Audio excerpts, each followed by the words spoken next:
Assalamualaikum warahmatullahi wabarakatuh. Halo semuanya teman-teman. Selamat siang, selamat datang kembali di channel kesayangan kita, channel Lilo Entry, dan masih bersama saya Ilo dimanapun teman-teman berada. Semoga teman-teman selalu dalam keadaan sehat walafiat tanpa kekurangan satu apapun. Amin amin ya robbal alamin.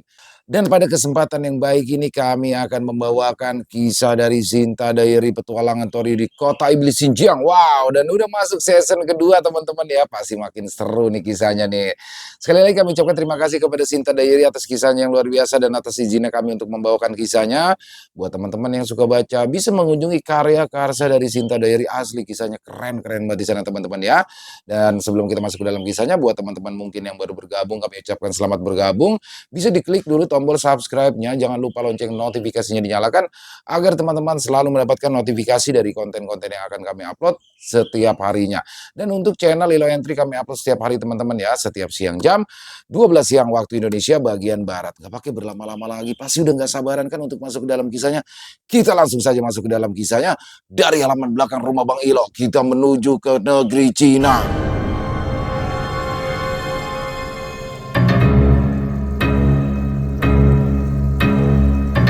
Langkah pertama di tanah kematian. Kota Iblis, Xinjiang.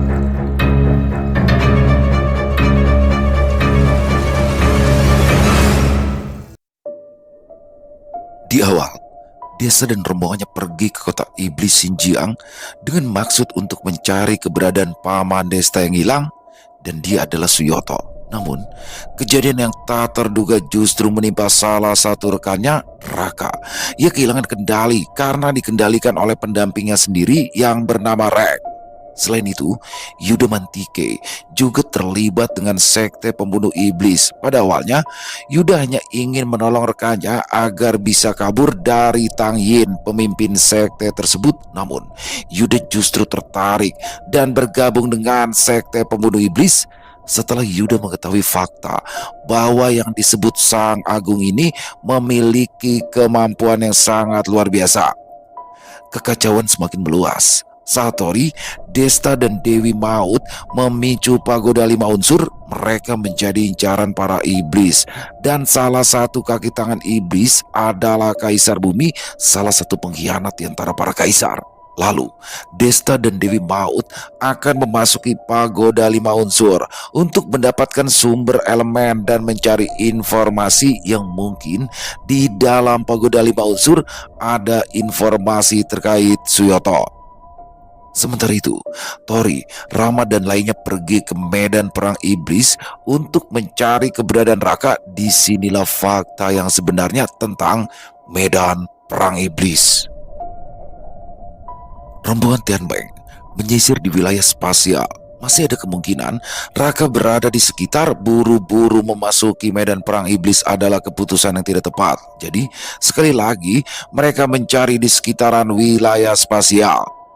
Bebatuan aneh tersebar di setiap wilayah spasial, berbagai ukuran dan bentuk.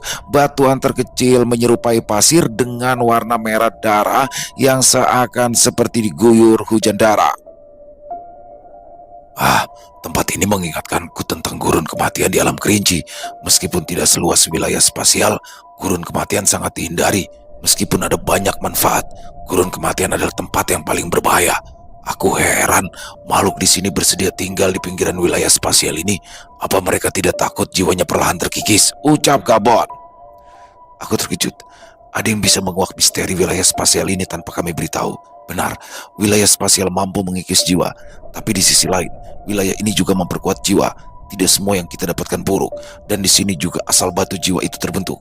Wilayah spasial ini mempengaruhi terbentuknya batu jiwa. Tidak peduli mau sejauh mana dari wilayah spasial, mereka yang mati akan membentuk batu jiwa sesuai tingkatannya. Balas Tianmeng. Aku mengerti sekarang kenapa alam kerinci memiliki keunikan yang hampir sama dengan di sini. Alam kerinci memiliki gurun kematian dan alam ini memiliki wilayah spasial. Kata Gabon. Jika tebakanku tidak salah, wilayah spasial ini dulunya adalah medan perang iblis. Perang besar pernah terjadi di sini. Para iblis terus-menerus didesak untuk mundur dan memaksa mereka untuk kembali ke kota iblis. Sahut Tori. Ya, benar. Apa yang kau katakan, Tuan Tori. Dahulu, bahkan kota terlarang telah dikuasai oleh bangsa iblis sebelum 5 kaisar itu muncul. Itu zaman ketika Panglima Besar Xi Jin dan 9 tokoh lainnya berada. Wilayah spasial ini menjadi tempat pertempuran besar.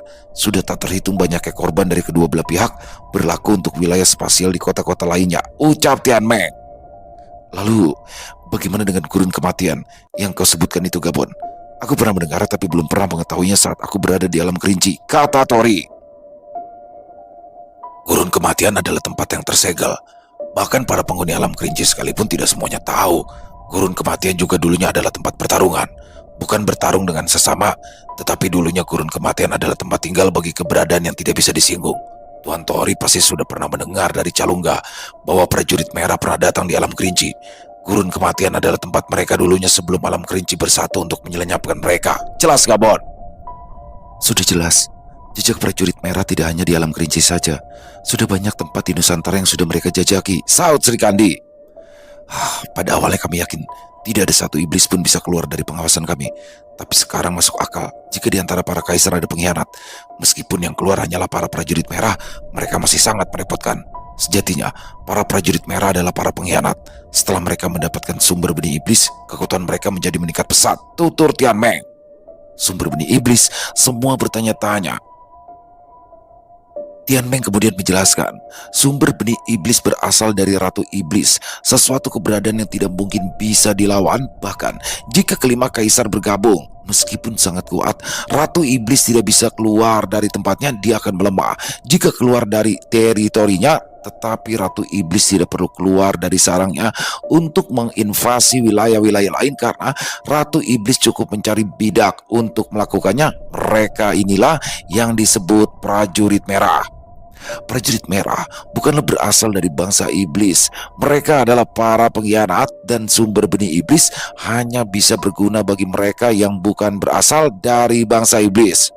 Prajurit merah ini bisa bebas bergerak tanpa harus terpengaruh wilayah iblis karena sejatinya mereka bukan iblis. Karena para bangsa iblis akan melemah jika keluar dari wilayah iblis, tapi mereka akan sangat kuat jika berada di wilayahnya.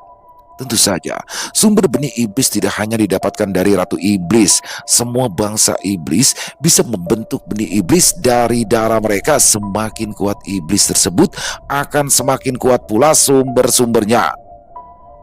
Sekarang aku mengerti apa yang dikatakan oleh pimpinan prajurit merah itu saat kami berada di alam Samarantu Gunung Selamat. Lalu bagaimana dengan kerajaan Saskra? Ucap Tori. Aku baru ingat, kerajaan Saskra hanyalah sebuah nama untuk memanipulasi lawan saja agar musuhnya mau bergabung. Sebenarnya tidak ada kerajaan Saskra. Lalu sumber benih iblis juga menjadi faktor para makhluk berkhianat demi mendapatkan sumber tersebut. Mereka yang telah terhenti dan terhambat dalam meraih kekuatan karena kendala bakat bisa menerobos hambatan tersebut hanya dengan sumber benih iblis. Mereka yang tak memiliki bakat bahkan bisa melampaui mereka yang berbakat sekalipun, kata Xi Jin. Di sepanjang perjalanan, mereka menelusuri wilayah spasial. Mereka saling bercakap. Tidak ada hasil yang memuaskan dalam penelusuran tersebut. Tapi Tori masih belum menyerah. Meskipun harus pergi ke medan perang iblis, dia harus menemukan Raka. Kita harus menelusuri setiap wilayah spasial. Tidak ada tanda-tanda keberadaan rekanmu itu. Apa kau yakin ingin pergi ke medan perang iblis? Tempat itu jauh lebih buruk daripada wilayah spasial ini, kata Tian Meng.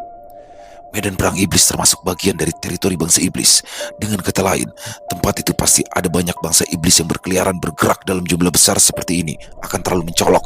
Apa kau punya solusi, Meng? Tanya Xian Jin. Kita bisa saja menyamar dan bergerak dalam jumlah kecil. Tapi apa kalian serius ingin pergi ke medan perang iblis? Tempat itu juga sangat luas. Dari mana kita mulai mencarinya? Jika ketahuan, kita pasti bahaya, kata Tian Meng. Kami akan mencarinya ke sana. Andai saja Rio ikut pasti akan lebih mudah. Ya, tidak ada pilihan lain. Kami bisa melacak keberadaan rekan kami, asalkan tidak terlalu jauh dari kami. Roka bisa merasakan keberadaannya, balas Tori. Ya betul, aku telah menandai semua orang saat berada di Nusantara. Aku bisa merasakannya di jarak tertentu, ucap Roka. Mereka kembali di pangkalan Tian Meng dan menuju gudang penyimpanan. Dalam gudang tersebut ada beberapa perangkat seperti yang digunakan oleh prajurit merah. Tian Meng mendapatkan itu saat bertarung dengan para prajurit merah dan menyimpannya untuk digunakan sebagai penyamaran saat perang berlangsung. Bagus, dengan ini kita tidak akan mudah untuk dikenali, ucap Xi Jin. Mereka langsung berangkat. Hanya ada sekitar 20 perangkat baju tempur dan hanya 10 orang yang cocok dengan perangkat tersebut. Gabon yang memiliki tubuh besar harus kembali ke buku jiwa setelah beberapa waktu. Mereka akhirnya tiba di perbatasan medan perang iblis. Suasana di pinggiran medan perang iblis tidak jauh berbeda dengan wilayah spasial, hanya saja di medan perang iblis banyak pemukiman yang berisi para iblis yang sedang melakukan aktivitasnya. Tekanan di sana sangat besar, sangat mendominasi. Makhluk setingkat Tianmeng sendiri tidak bisa menutupi kecemasannya. Tapi bagi Tori hal itu biasa saja, karena dia pernah masuk gerbang neraka yang memiliki tekanan yang kurang lebih sama. Perlahan mereka masuk dan bersikap setenang mungkin. Ternyata tidak hanya bangsa iblis saja yang berkeliaran di medan perang iblis. Ada juga beberapa prajurit merah, hitam, silver, dan ungu yang mereka jumpai, entah itu secara individu atau kelompok. Setelah mereka masuk lebih dalam, wilayah sekitar semakin ramai. Ada satu titik keramaian di tempat tersebut. Setelah mereka mengeceknya, itu adalah gelanggang pertarungan. Seperti halnya arena pertarungan, yang bertarung di sana adalah para prajurit silver. Apa kau tahu perbedaannya Panglima Tianmeng? Prajurit merah, hitam, silver, dan ungu itu? Tanya Tori. Menurut informasi yang saya dapatkan, semua prajurit berarmor merah, hitam, silver, dan ungu itu adalah mereka yang bukan asli berasal dari bangsa iblis. Prajurit merah adalah prajurit ekspedisi yang bertugas menginvasi di setiap wilayah. Prajurit hitam bertugas sebagai mata-mata. Prajurit ungu bertugas merekrut anggota. Dan prajurit silver adalah keberadaan yang tidak berguna. Mereka lemah. Mereka juga tidak mendapatkan sumber benih iblis karena mereka terlanjur bergabung. Mereka juga tidak bisa keluar dari sini. Jelas Tianmeng. Setelah beberapa langkah mereka memasuki medan perang iblis, terdengar riuh suara penonton. Ayo bunuh dia, sobek mulutnya, jangan cepat mati. Para iblis bersemangat melihat pertarungan tersebut seperti sedang adu ayam. Apa mereka dipaksa untuk melakukan aksi kejam seperti ini? Ucap Reta. Mereka melakukannya atas kemauan mereka sendiri. Pemenang pertarungan ini akan mendapatkan sumber benih iblis tingkat rendah. Aku rasa tidak sebanding dengan apa yang dilakukannya hanya untuk mendapatkan hal semacam itu. Tapi mereka tidak punya pilihan. Jelas Tianmeng. Sumber benih iblis memiliki tingkatan berdasarkan tingkat kemampuan iblis tersebut. Di alam iblis ada 5 jenis sumber benih iblis.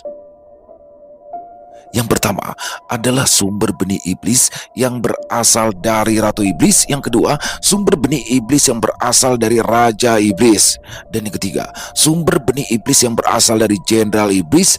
Keempat, sumber benih iblis yang berasal dari Tuan Iblis. Yang kelima, sumber benih iblis yang berasal dari rakyat iblis. Ternyata para iblis juga pilih-pilih untuk memberikan sumber benih iblisnya. Aku kira siapa saja yang bergabung akan mendapatkan apa yang mereka mau, ucap Tori. Tentu saja, semakin berbakat mereka yang ingin bergabung akan semakin dilirik oleh para iblis. Tapi mereka yang tidak memiliki kemampuan jangan harap bisa mendapatkan sumber yang lebih tinggi. Ujung-ujungnya mereka akan seperti yang kita lihat saat ini, mati atau menjadi budak. Meskipun mereka tidak ingin bertarung, mereka akan tetap mati cepat atau lambat karena pengikisan jiwa yang disebabkan oleh alam ini. Hanya dengan sumber benih iblis mereka akan terhindar dari pengikisan tersebut. Jangan samakan dengan kita. Kita memiliki pondasi yang kuat. Alam ini tidak akan bisa mengikis jiwa kita. Jelas Tianmeng. Mereka semua masih menyaksikan duel itu tanpa mereka tahu bahwa mereka yang menyamar sebagai prajurit merah tidak seharusnya berada di sana. Hei, dari prajurit mana kalian berada? Seenaknya melalaikan tugas kalian, ucap salah satu iblis. Ya, mereka melupakan satu hal, bahwa menjadi seorang prajurit merah bukan untuk melihat pertunjukan duel di arena. Hal itu membuat seorang dari bangsa iblis dengan kedudukan yang lumayan tinggi harus menegurnya. Hei, dari prajurit mana kalian berada? Jawab, ucap salah satu iblis. Celaka, aku lupa bahwa kami sedang menyamar menjadi prajurit merah. Bagaimana aku menjawabnya? Gumam Tianmeng. Saat Tianmeng hendak maju untuk menjelaskan, si Jin menghalanginya dan berinisiatif untuk menghadapi iblis tersebut. Maaf, kami sedang mencari seseorang untuk menambah jumlah kami. Kami baru saja kembali dari ekspedisi dan mengalami penurunan jumlah karena pertarungan yang sengit, balas si Jin sambil menunjukkan lencana yang diambil dari seorang komandan prajurit merah saat di alam Samarantu. Oh, kau adalah murid iblis Jenderal Wang Bu. Kenapa tidak melapor kepada Jenderal Wang Bu dan malah berada di sini? Kata Aoji, seorang tuan iblis. Kami tidak memiliki muka untuk bertemu jenderal. Lagi pula jenderal tidak akan mengurusi masalah kecil ini. Jadi kami berinisiatif untuk mencari tambahan pasukan dan kembali untuk melakukan tugas kami. Jawab si Jin. Murid iblis yang satu ini benar-benar memiliki dedikasi tinggi, layak sebagai murid Jenderal Wangbu. Jika aku membantunya mungkin jenderal akan bersimpati padaku. Gumam Aoji. Oh, ternyata begitu. Kenapa kau malah mencarinya di sini? Mereka ini hanyalah para sampai tidak berguna. Kenapa tidak bertanya kepada para tuan iblis? Mungkin mereka bisa membantu. Ucap Aoji dengan nada yang mulai melemah. Mana mungkin saya melakukan itu? Para tuan iblis tentunya memiliki tugas mereka masing-masing dan tidak akan mungkin mengurusi kami. Balas si Jin dengan segala perhitungannya. Tentu saja tidak. Kau terlalu banyak berpikir. Ayo ikuti aku. Akan aku berikan beberapa pasukan untukmu. Aoji menawarkan. Terima kasih. Siapa nama Anda Tuan Iblis? Aku Jiling, kata si Jin mengambil nama komandan merah yang mati di alam Samarantu. Panggil saja aku Ao. Tidak perlu bersikap sopan padaku. Kau adalah murid Jenderal Wangbu. Bisa dikatakan kita setara dalam status. Bukankah kau mengerti? Balas Aoji. Tentu saja. Aku hanya menunjukkan ketulusanku saja. Jika di hadapan banyak orang tentu aku akan mempertimbangkan posisimu, kata si Jin. Sudahlah. Terserah maumu. Ayo ikut aku. Si Jin adalah panglima yang mahir dalam strategi militer. Tentu saja si Jin cukup cerdas. Tori dan lainnya bahkan terkejut dengan alasan yang dibuatnya tepat sasaran dan terdengar masuk akal. Mereka tidak mungkin menolak permintaan Aoji dan terpaksa mengikuti ke sarangnya akan berbahaya jika mereka ketahuan. Sebab sarang iblis adalah tempat berkumpulnya para iblis. Sesaat kemudian, jauh berada di tengah-tengah medan perang iblis, suasana lebih ramai dan kebanyakan berisi para iblis. Jarang menemui murid iblis di lokasi tersebut. Tuan Ao, ada yang ingin aku tanyakan, ucap si Jin. Katakan saja. Bukankah ini adalah medan perang iblis yang membuat aku heran? Kenapa bisa seramai ini dan banyak yang bermukim di sini? Tanya si Jin. Benar juga. Kau itu kan pasukan ekspedisi. Tentunya tidak tahu perubahan yang terjadi di sini. Sudah sejak lama medan perang iblis tidak lagi menjadi medan perang. Sekarang kami jauh berkembang karena para makhluk di kekaisaran itu tidak lagi berani menyerang kami. Tidak lama lagi, wilayah spasial juga akan menjadi wilayah dari kami. Saat itu terjadi mereka akan merasakan murka kami. Sudah saatnya bangsa iblis kembali bebas. Jelas Aoji. Luar biasa. Ternyata sudah sejauh ini perkembangannya. Lalu, bagaimana dengan perkembangan kalian dalam menginvasi wilayah-wilayah di luar daratan ini? Tanya Aoji balik. Sebagian besar wilayah yang disebut Nusantara telah kami kuasai, tapi ada beberapa tempat yang masih sulit. Maka dari itu, kami membutuhkan banyak bantuan untuk menaklukkan wilayah tersebut. Balas si Jin berbohong. Bagus. Dari dulu wilayah Nusantara memang merepotkan. Sudah cukup hebat kau masih bisa kembali. Jawab Aoji puas. Serius? Apa kita akan baik-baik saja jika masuk terlalu dalam ke wilayah para iblis? Bisik ramai yang hanya didengar oleh sekutu dalam percakapan kesadaran spiritual. Tidak perlu khawatir Tuan Rama. Dia hanya Tuan Iblis. Kemampuannya tak begitu kuat. Kita bisa membunuhnya dengan mudah. Tapi tak tahu nanti bagaimana jika di dalam sarangnya. Balas si Jin. Selama aku menjaga perbatasan baru kali ini aku masuk hingga sedalam ini di wilayah iblis. Maaf, aku tidak memiliki informasi yang berguna. Saut Tian Meng. Aku akan mencoba untuk mendapatkan informasi darinya, Aoji, kata si Jin. Jangan mengambil resiko. Coba kau pancing dia ke tempat yang lebih sepi. Mungkin saja aku bisa mengendalikan dia. Balas Tori. Oh ya benar juga, Tuan Tori bisa mengendalikan makhluk hidup lainnya. Jika dia bisa dikendalikan, kita bisa lebih leluasa di wilayah ini. Akan aku coba untuk memancingnya dari keramaian, kata si Jin. Dengan persiapan yang mendadak itu, rencana akhirnya dijalankan. Si Jin lebih mendekat ke arah Aoji dan mengatakan sesuatu yang membuat Aoji terkejut. Rama memainkan perannya sebagai penyusup dan lepas dari rombongan Tori. Tuan Ao, ada beberapa orang yang mencurigakan. Dia meninggalkan rombonganku dan menuju ke arah timur. Tolong bersikap santai, jangan sampai penyusup itu menyadarinya. Bisik si Jin. Apa kau bilang? Penyusup di sini? Siapa yang berani melakukannya? Ucap Aoji. Aoji adalah salah satu tuan iblis yang memiliki status lumayan. Dia juga cukup pintar seperti rata-rata manusia pada umumnya karena bangsa iblis terlahir memiliki kecerdasan yang hampir setara dengan manusia. Tunjukkan jalannya. Di mana kau melihat rombonganmu pergi tadi? Ucap Aoji. Baik. Ikuti aku Tuan Ao. Balas si Jin. Aoji diam-diam memanggil bala bantuan dengan metode yang tidak diketahui oleh rombongan Tori. Aoji semakin yakin bahwa dia akan dijebak saat digiring ke tempat yang lebih sedikit penghuninya, tapi ia masih bersikap biasa saja. Hei Jiling, Sebenarnya kau ingin membawaku kemana? Ucap Aoji. Tapi sial, lokasi di mana Rama berada masih cukup jauh. Aoji tiba-tiba berhenti di lokasi yang masih cukup ramai. Meskipun tidak seramai sebelumnya, si Jin mulai bingung harus menjawab apa. Dan Aoji juga mulai waspada. Untung saja Rama tidak menunggu. Dia berinisiatif untuk menyusul dan sebelumnya dia membuat beberapa duplikat. Hah, itu mereka, kejar! Ucap si Jin. Si Jin dan lainnya masih memainkan sandiwaranya. Aoji sempat terhenti dan curiga dengan si Jin, tapi setelah melihat beberapa kelompok jubah merah yang lari setelah melihat rombongan si Jin, Aoji sedikit menaruh kepercayaan dan mengikutinya mengejar penyusup tersebut. Jika aku bisa menangkap penyusup itu, aku pasti akan mendapatkan penghargaan besar, layak untuk dicoba, gumam Aoji. Karena keserakahannya, ia membatalkan panggilan bantuan. Dia pikir jika dia sendiri yang menangkap penyusup tersebut, maka dia akan mendapatkan keuntungan lebih tanpa harus membaginya dengan yang lainnya. Tentu saja prajurit merah tidak akan mendapatkan hasil apa-apa dalam penangkapan penyusup karena prajurit merah bukanlah bangsa iblis, jadi mereka tidak memiliki hak khusus. Tuan Ao, mereka sudah terpojok. Apa yang harus kita lakukan pada mereka? Tanya si Jin. Bagus sekali. Setidaknya tangkap seorang hidup-hidup, sisanya bunuh, kata Aoji. Rama kemudian menampakkan dirinya dan membuat Aoji semakin yakin jika ia adalah penyusup dan membuatnya lengah. Jika aku membawamu ke kota pusat, aku pasti... Apa ini? Benang spiritual mengikat Aoji dan perlahan ia mulai kehilangan kendali atas dirinya sendiri. Tori memanfaatkan kesempatan saat Aoji lengah karena dalam kondisi waspada mungkin akan sulit bagi Tori untuk mengendalikannya. Siapa namamu? Kata Tori. Saya Aoji. Pangkat saya hanyalah Tuan Iblis dari pusat kota iblis. Saya menunggu perintah Anda, Tuan. Aku sempat khawatir tadi. Orang yang memicu pagoda 5 unsur memang luar biasa, ucap Tian Meng. Coba katakan, apa yang kau tahu tentang alam iblis dan seisinya? Sarang iblis, pagoda iblis, dan tujuan dari bangsa iblis, tanya Tori. Aoji lalu menjelaskan semuanya. Sarang iblis adalah alat reproduksi untuk menciptakan sumber benih iblis. Tentu saja semakin tinggi tingkatan iblis tersebut akan semakin besar sarang iblisnya.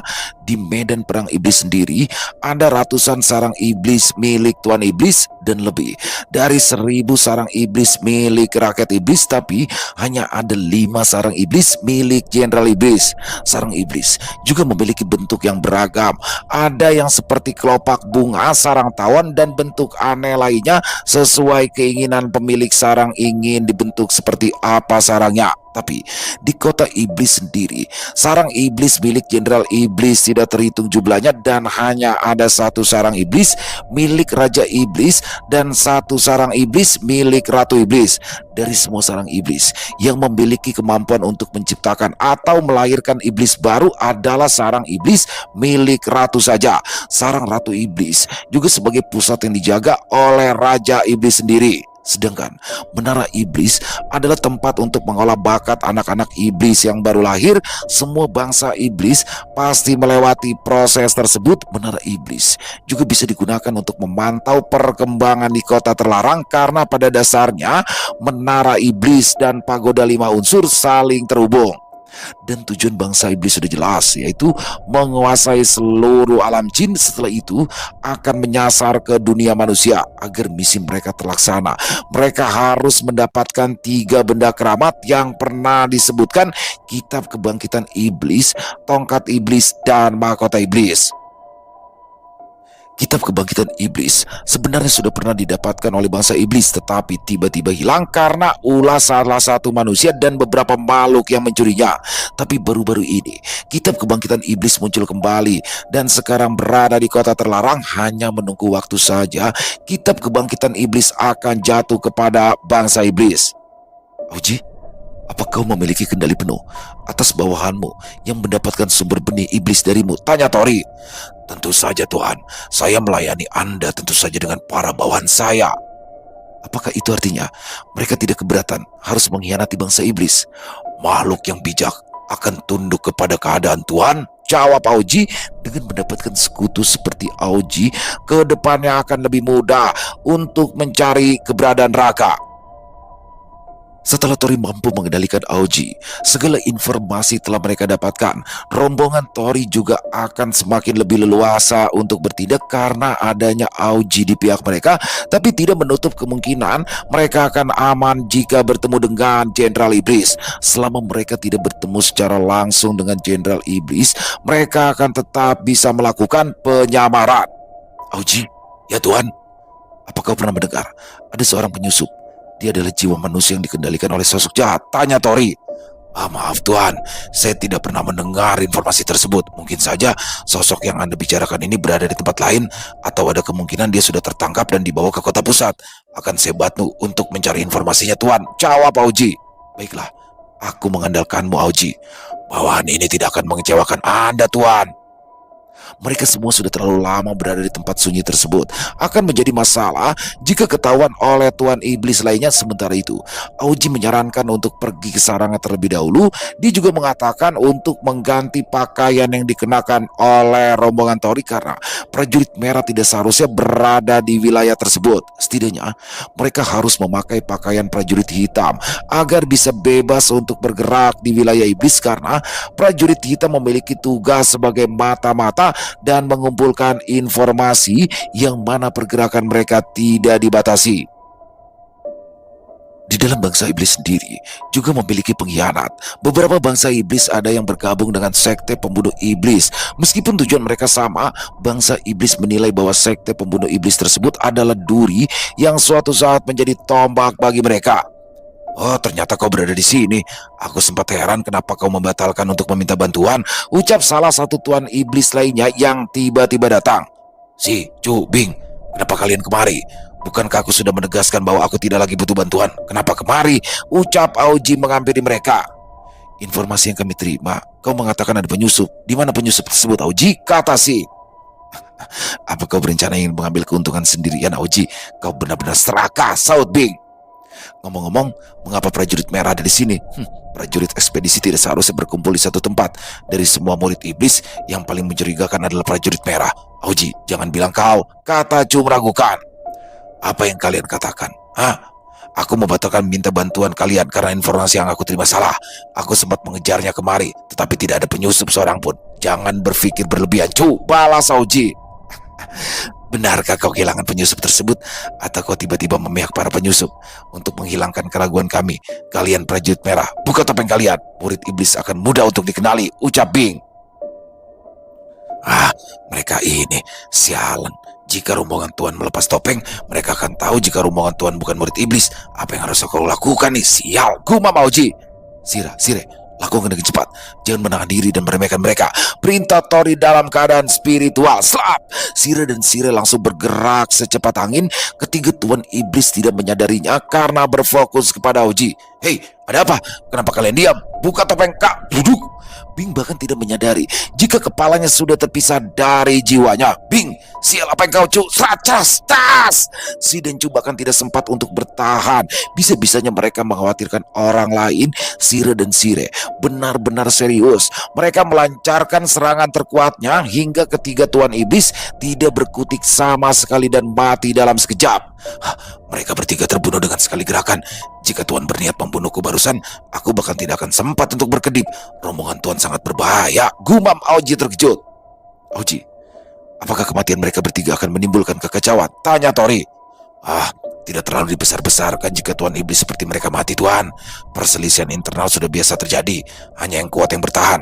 Tuan Iblis hanyalah sosok yang tidak terlalu berpengaruh. Mereka bisa mati kapan saja.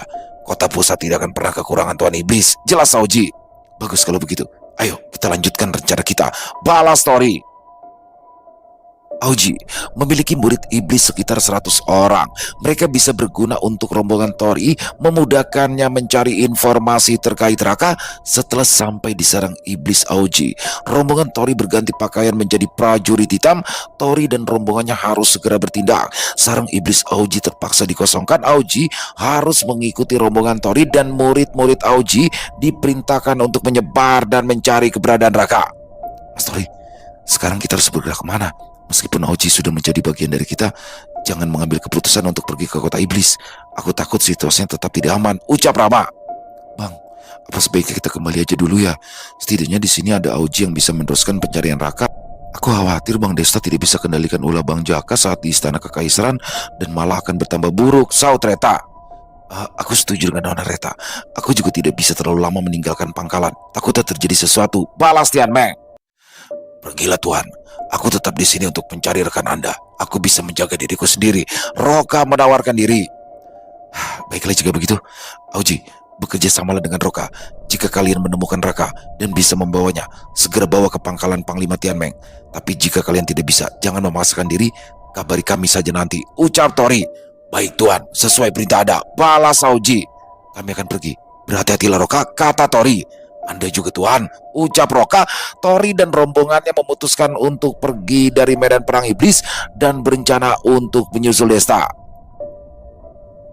Sementara itu, di tempat Tang Yin berada, selain Yuda, ada beberapa tamu yang sepertinya juga anggota sekte pembunuh iblis dan memiliki kedudukan yang setara dengan Tang Yin.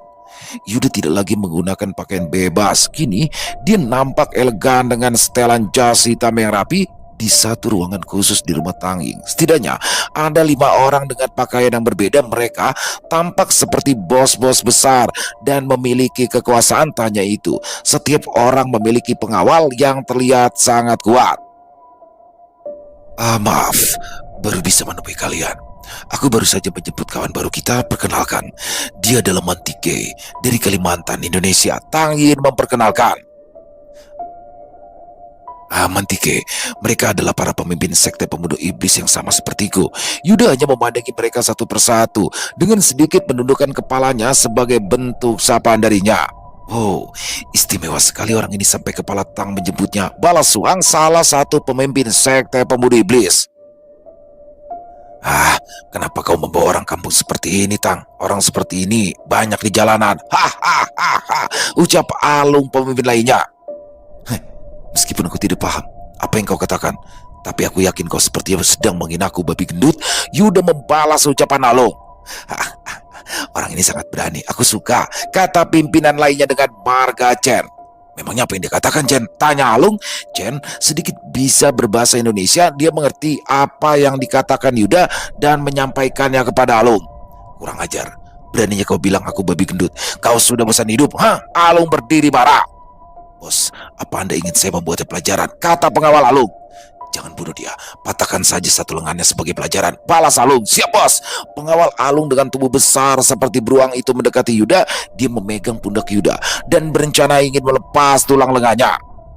Kau tahu, jangan sembarangan menyinggung orang. Bos Alung hanya ingin lenganmu. Tidak perlu melawan jika kau tidak ingin merasakan sakit bagaimana tulang melepas. Ucap pengawal Alung. Grup. Pengawal Alung mulai meremas pundak Yuda. Bocah ini tulangnya keras sekali. Pelatihan macam apa yang sudah dilakukan hingga sekuat ini? Gumam pengawal Alung. Aku katakan sekali lagi, tidak perlu melawan. Oh ya, mana kau tahu apa yang aku katakan? Sepertinya aku hanya serius. Maaf jika aku berlebihan. Alung langsung mengepalkan tinjunya dan berniat menghantam Yuda. Krak! Buak! Jebak! 5 orang pemimpin sekte pemuda iblis terkejut, kecuali Tang Yin saat melihat pengawal Alung sebesar beruang itu terpental hanya dengan sekali tendangan. Tak hanya itu, lengannya juga seperti remuk. Kepala Tang, di mana kau menemukan monster seperti ini? Tanya Suang. Kalian hanya menilai secara fisika saja. Dia bahkan bisa bertarung denganku secara imbang selama hampir 1 jam. Apa kalian pikir pengawal Alung bisa menghadapinya? Balas Tang Yin. Sial, bertarung imbang melawan Tang. Dari mana Tang menemukan orang seperti ini? Gumam Alung. Kalian sudah cukup tahu bukan kemampuan Mantike? Aku hanya memperkenalkan kepada kalian. Tadinya aku ingin merekomendasikan dia menjadi salah satu pemimpin, tapi sayangnya dia menolak. Jadi aku berinisiatif menjadikannya wakilku. Bagaimana menurut kalian? Ucap Tang Yin. Wah, bukankah itu curang saudara Tang? Kau sendiri sudah cukup kuat. Ditambah lagi dia ada di pihakmu. Bukankah kau jadi tidak terkalahkan? Balas Chen. Ya Chen benar, kepala Tang. Kenapa tidak masukkan saja dia di dalam kelompok Jun? Situasi Jun kurang terkendali karena kurangnya orang-orang kuat di sini. Saut Suang. Tidak masalah, tidak masalah. Tapi tergantung keputusan Jun dan juga Mantike, kata Tang Yin. Aku tidak butuh penambahan orang. Meskipun kondisi kami tidak stabil, tapi kami masih bisa mengendalikan. Adanya orang baru belum tentu bisa menstabilkan kondisi. Jika aku butuh, aku pasti akan cari sendiri. Balas Jun. Lalu bagaimana denganmu Mantike? Kau boleh memilih mengikuti di antara mereka jika mau, ucap Tang Yin. Hei, ikutlah denganku. Kau pasti puas. Uang, wanita, bahkan pulau pribadi jika kau mau, asal bukan pulau Tiongkok. Hahaha. Alung memberikan penawaran yang langsung diterjemahkan oleh seseorang. Aku hanya ingin bebas. Sementara aku akan berada di sisi Tang, karena banyak yang harus aku pelajari. Balas Yuda. Bagaimana? Kalian sudah dengar sendiri bukan? Sementara ini Mantike akan menjadi wakilku. Saat tiba waktunya dia akan menjadi salah satu pimpinan, kata Tang Yin. Di antara 5 orang pemimpin sekte pembunuh iblis, 2 di antaranya tidak begitu merespon, tapi salah satunya juga berasal dari Indonesia yang bernama Jun. Hanya saja Yuda tidak menyadarinya. Jika Yuda tahu siapa orang tersebut, mungkin Yuda akan terkejut. Kira-kira siapa orang tersebut? Kita lanjutkan saja pembahasannya. Mantike sudah memutuskan keinginannya, jadi aku harap tidak ada yang keberatan, ucap Tang Yin. Andai saja ada seseorang sepertinya lebih dari satu, aku juga ingin punya wakil seperti dia, kata Alung. Sebenarnya Mantike memiliki beberapa rekan yang tak kalah hebat darinya. Bahkan di antaranya ada yang tidak mempan terhadap senjata api, tutur Tang Yin. Hah? Apa yang kau katakan itu benar? Di mana mereka, Tang? Alung langsung tertarik. Tunggu dulu. Semalam ada 2 orang yang datang ke tempatku. Mereka tinggal di kota Magong jika tidak salah. Aku mengenal salah satunya, Tua Haji, yang merupakan sosok ahli dalam bidang spiritual. Aku kira dia dalam perlindunganmu. Orang tua itu mengatakan dan minta bantuanku untuk melepaskan orang-orang yang anggotamu tangkap. Tentu saja aku tidak pedulikan dan memintanya untuk bergabung. Dia menolak karena dia sudah tahu tentang kita. Aku akhirnya membunuh mereka. Roy juga menyiksa salah satunya. Tunggu sebentar, aku merekamnya. Lanjut Alung. Sudahlah. Tidak perlu membahas yang tidak penting, Lung. Mungkin saja apa yang dikatakan orang yang datang ke tempatmu itu adalah orang-orang rekan Mantike. Tapi mereka tidak seperti Mantike. Awalnya Mantike adalah musuh. Ada 5 orang termasuk Mantike. Hanya dengan mereka saja dunia Gongtian porak-poranda. Setelah aku menawarkan mereka untuk bergabung, hanya Mantike yang mau, kata Tang Yin. Yuda sempat terkejut apa yang dikatakan Alung, tapi berusaha untuk tetap tenang. Yuda juga berpikir Alung mengatakan 2 orang itu dari kota Magong, bukan desa Magong. Akungji tidak mungkin terlibat dengan sekte pembunuh iblis. Walaupun banyak kemungkinannya, tapi Yuda menepis prasangka itu dan menganggap itu bukan Akungji yang ia kenal. Lalu bagaimana? Kau bisa yakin bahwa orang ini benar-benar ingin bergabung, Tang? Bisa-bisa saja dia sengaja bergabung hanya untuk memata-matai kita, balas Row, satu-satunya pemimpin wanita sekte pemuda iblis. Jika seperti yang kau katakan, aku sendiri tahu apa yang harus aku lakukan, jawab Tang Yin. Yuda merasakan niat membunuh Tang Yin sesaat setelah dia selesai berucap. Sudah cukup membicarakan orang baru ini. Kita diskusikan tujuan awal kita berkumpul, ucap Suang. Benar, akhir-akhir ini bawahanku selalu dipojokkan oleh sekte Dao. Meskipun tidak separah wilayah Yan, tapi sekarang portal wilayah kami dijaga ketat oleh anggota sekte Dao, sehingga para bawahanku tidak bisa bergerak bebas, Sao Chen. Para biksu sialan itu memang merepotkan, selalu menyasar dan menyerang jiwa. Pengecut brengsek. Jika bukan karena perlindungan negara, aku sudah memusnahkan mereka, ucap Alung. Mereka itu semakin arogan karena ulahmu, Lung. Jika saja kau tidak membunuh kepala biara yang menjadi master para biksu itu, mereka tidak akan berinisiatif mencari keberadaan kita, balas Wang. Kau kira jika aku tidak membunuh tua bangka itu, apa aku akan berada di posisiku saat ini? Lagi pula membunuh tua bangka itu adalah prestasi langka. Meskipun dia lemah secara fisik, siapa yang mampu menghadapinya saat ia melakukan perjalanan roh? Tua bangka itu selalu menjadi momok bagi kita, yang membuat kita terpaksa sembunyi di balik dunia kecil yang hampa dan membosankan, saut Alung. Ya, Alung dulunya adalah seorang biksu. Dia anggota sekte pemuda iblis yang menyamar selama 5 tahun. Alung menjadi biksu. Bahkan dia sempat mendapatkan pencerahan karena ajaran Buddha dan hampir saja meninggalkan sekte pemuda iblis. Jika saja ayahnya yang saat itu menjadi wakil ketua sekte pemuda iblis tidak mati di tangan para biksu terkena serangan jiwa. Kematian ayah Alung membuatnya memendam dendam dan timbul sifat jahatnya dan mencari siapa pembunuh ayahnya tersebut. Tidak lama setelah itu giliran pemimpin sekte pembunuh iblis yang mati dan diketahui pelakunya adalah kepala biara yang menjadi master Alung. Sifat dendamnya semakin besar sehingga Alung merencanakan pembunuhan. Kepala biara mati karena racun yang telah Alung berikan di dalam masakan. Saat itu tidak hanya kepala biara saja yang mati, tetapi ada beberapa murid senior lainnya yang juga mati. Sebelum ketahuan, Alung langsung meninggalkan biara dan kembali ke sekte pemuda iblis dan diangkat menjadi salah satu pimpinan.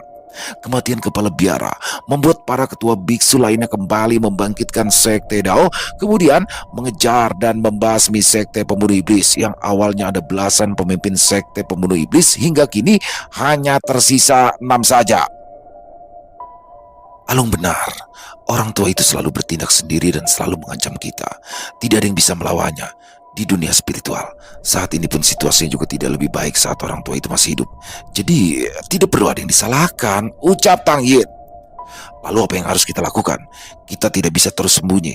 Kemunculan Sang Agung mungkin sudah dekat, tapi tidak bisa dipastikan kapan waktunya. Kemunculan 3 benda keramat juga belum bisa dipastikan. Semuanya masih samar dan tidak ada kejelasan yang pasti. Balas Chen. Hei, apa kau mulai meragukan kuasa Sang Agung, Chen? Ucapanmu bisa menjadi pedang tajam yang menusuk dirimu sendiri. Hati-hati, kata Alung. Aku tidak bermaksud meragukan, tapi menilai kondisi kita saat ini. Balas Chen. Bukankah masalah kita adalah karena kekurangan ahli dalam hal spiritual? Apa kalian lupa, jika kita memiliki beberapa sekutu dari bangsa iblis, kita minta bantuan mereka untuk mengatasi masalah ini? Saud Suang. Kau lupa atau pura-pura tidak tahu? Kota iblis tersegel di 5 sudut, dan yang menjaganya adalah makhluk dari alam jin yang memiliki kemampuan spiritual tingkat tinggi. Belum lagi ada 5 kaisar yang mendukungnya. Ucap Chen. Kalian tenanglah, aku mengundang kalian kemari karena aku mungkin memiliki cara untuk menangani sekte Dao.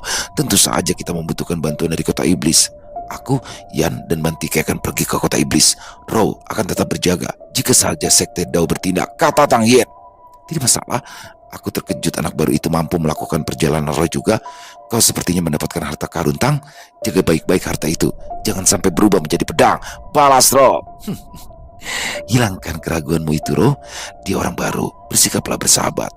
Dulu kau juga meragukan, Yan, tapi sekarang kalian terlihat akrab, kata Tang Yin.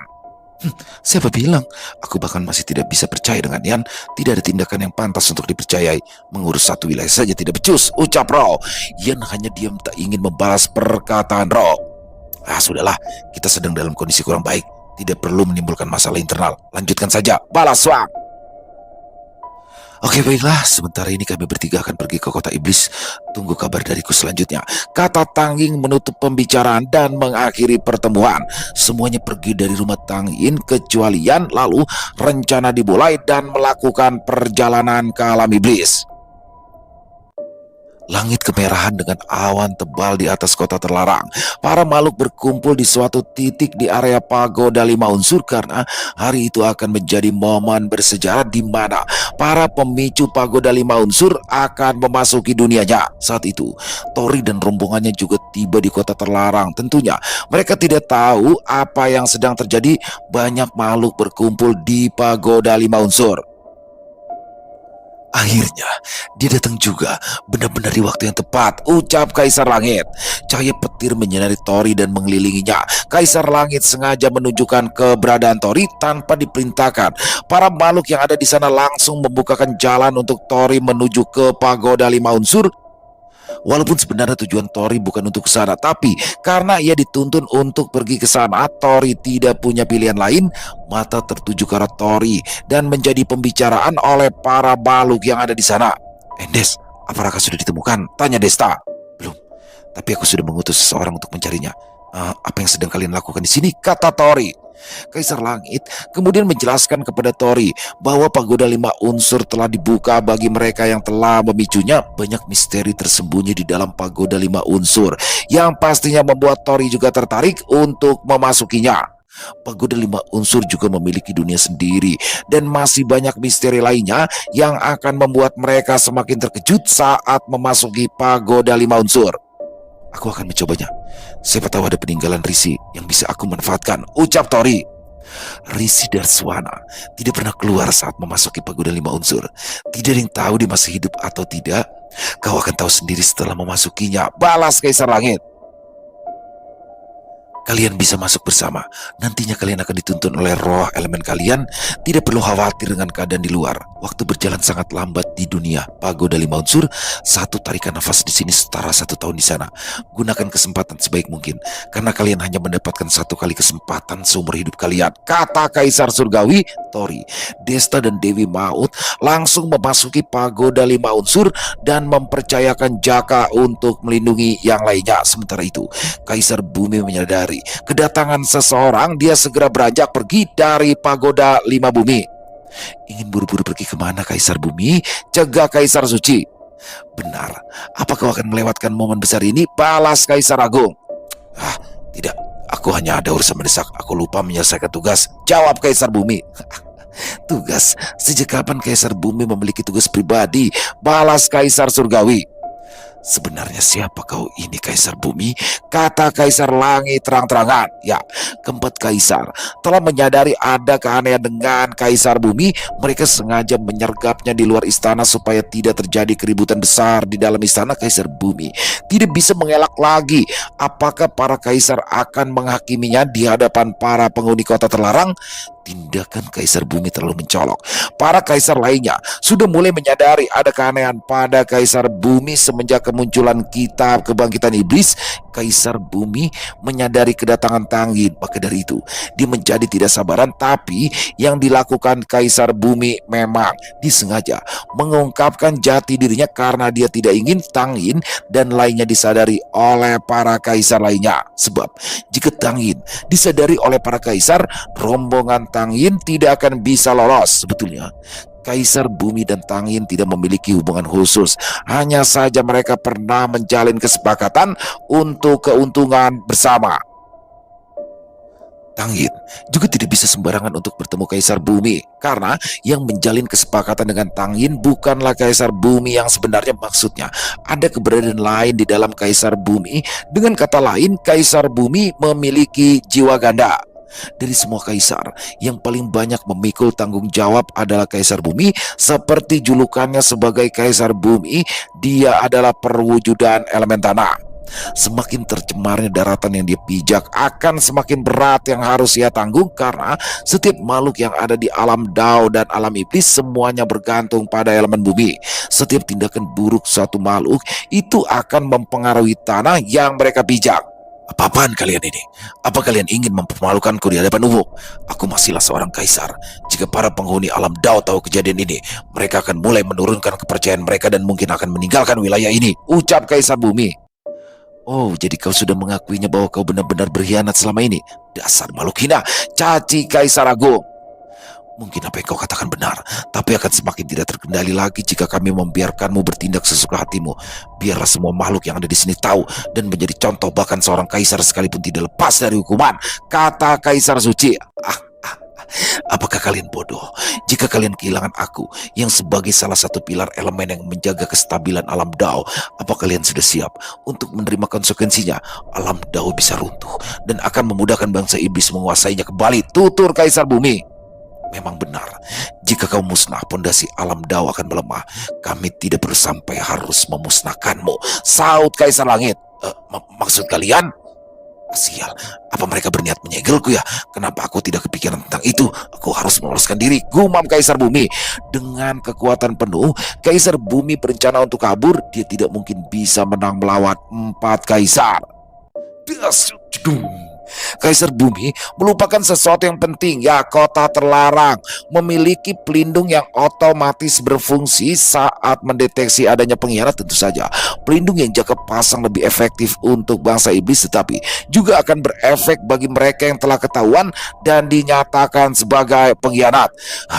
Manusia sialan, cepat buka pelindung ini atau kau akan mengalami nasib lebih buruk dari kematian. Jedar! Teriakan Kaisar Bumi mengguncang seluruh wilayah kota terlarang. Ledakan terjadi di mana-mana dan menimbulkan kepanikan para makhluk yang berada di kota terlarang.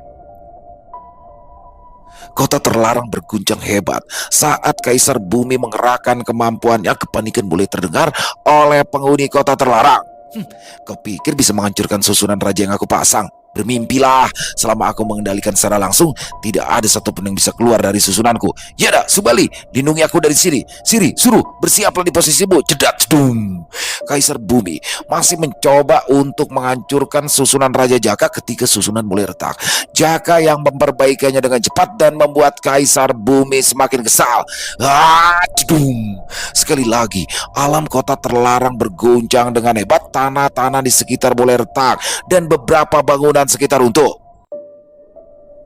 Dengarkan aku para penghuni alam Dao.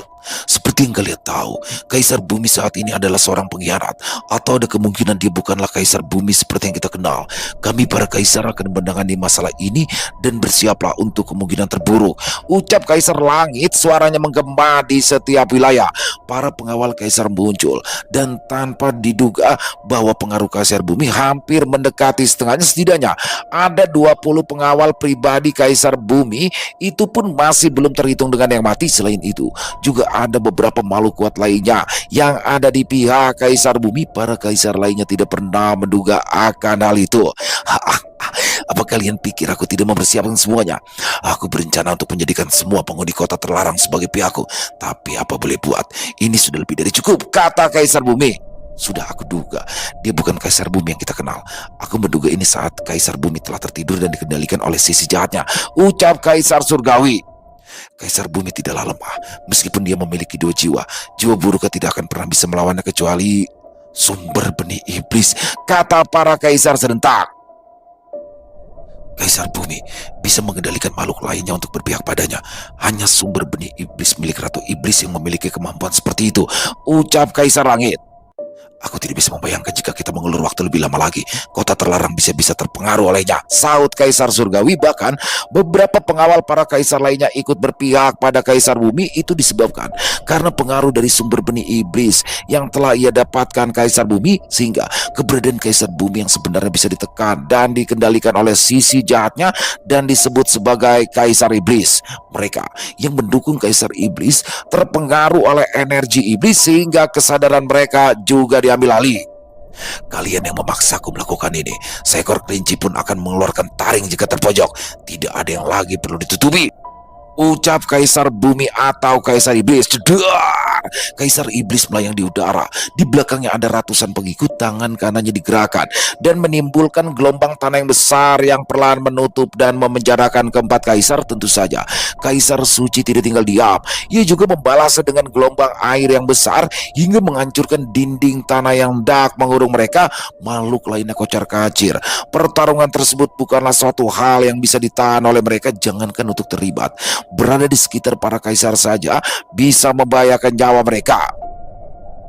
Untung saja Janoko dan Sri Kandi tidak bisa mengikuti Desta dan Tori, sehingga mereka berdua bisa melindungi rekan-rekan Tori dari dampak serangan yang ditimbulkan oleh Kaisar Iblis dan Kaisar Suci. Selain itu, para pengawal kaisar juga saling bertarung di sisi lain. Kaisar Agung tak tinggal diam. Dia berencana untuk bertindak membantu Kaisar Suci. Hentikan aksimu, Kaisar Agung. Jika kau juga ikut bertindak, kota terlarang tidak akan bertahan. Hanya kehancuran yang akan didapatkan, cegah Kaisar Langit. Benar juga, kekuatan mereka berdua saja sudah cukup untuk menghancurkan kota ini. Jika tidak segera mencegah mereka, apa yang harus kita lakukan? Ucap Kaisar Agung. Ketiga kaisar terpaksa diam dan melihat. Jika mereka bertindak, kota terlarang pasti akan hancur karena tidak akan kuat menahan kekuatan mereka. Duel antara Kaisar Iblis dan Kaisar Suci masih berlangsung dengan sengit. Serangan demi serangan saling mereka lancarkan. Batu-batu kecil berterbangan menyerang ke arah Kaisar Suci dengan pertahanan putaran air yang sangat kencang. Batu-batu tersebut terpental ke segala arah seperti peluru yang melesat menghancurkan siapa saja yang mengenainya. Tidak. Jika seperti ini kota terlarang akan runtuh. Habis sudah kita. Tidak ada tempat untuk lari, ucap beberapa makhluk yang sudah pasrah menerima nasibnya. Selesai. Wow, luar biasa. Season 2 petualangan Tori di kota Iblis Xinjiang. Makin seru aja dan makin penasaran. Pokoknya gue teman-teman jangan sampai ketinggalan besok untuk part 2 di season 2 kota Iblis Xinjiang ini ya. Dan asli bener-bener kisahnya makin keren aja, makin seru aja. Terima kasih kepada Sinta Diary atas kisahnya yang luar biasa. Dan semoga kisah barusan bisa menghibur teman-teman semua para pecinta penikmat horor misteri. Lebih khususnya lagi kepada para subscriber dari channel Ilo Entry. Silakan buat yang punya komentar lain, yang punya pendapat lain tentang kisah barusan bisa menuliskan di dalam kolom komentar, ataupun hanya sekedar saling menyapa. Insya Allah kami akan menjawab satu persatu. Buat teman-teman yang suka dengan videonya, dengan kisah barusan, bisa diklik tombol like, tombol jempolnya. Boleh juga dong dibantu di share ya link videonya ini ke teman-teman yang lain agar juga ikut merasa terhibur. Dan buat teman-teman mungkin yang belum subscribe, bisa diklik dulu tombol subscribe-nya. Jangan lupa lonceng notifikasinya dinyalakan agar teman-teman selalu mendapatkan notifikasi dari konten-konten yang akan kami upload di setiap harinya. Kami juga ingin mengucapkan terima kasih kepada seluruh teman-teman yang sudah selalu setia hadir setiap harinya, yang sudah selalu mendukung kami, karena teman-temanlah kami selalu bersemangat berkarya di setiap harinya. Di akhir kata, saya Ilo mengucapkan permohonan maaf apabila mungkin dalam pembawaan kisahnya ada kata-kata saya yang salah ataupun ada kata-kata saya mungkin yang kurang berkenan. Saya mohon dibukakan pintu maaf yang seluas-luasnya. Dan sampai berjumpa lagi besok jam 12 siang masih bersama saya Ilo di channel Ilo Entry. Salam sehat, sukses selalu untuk kita semua. Wassalamualaikum warahmatullahi wabarakatuh.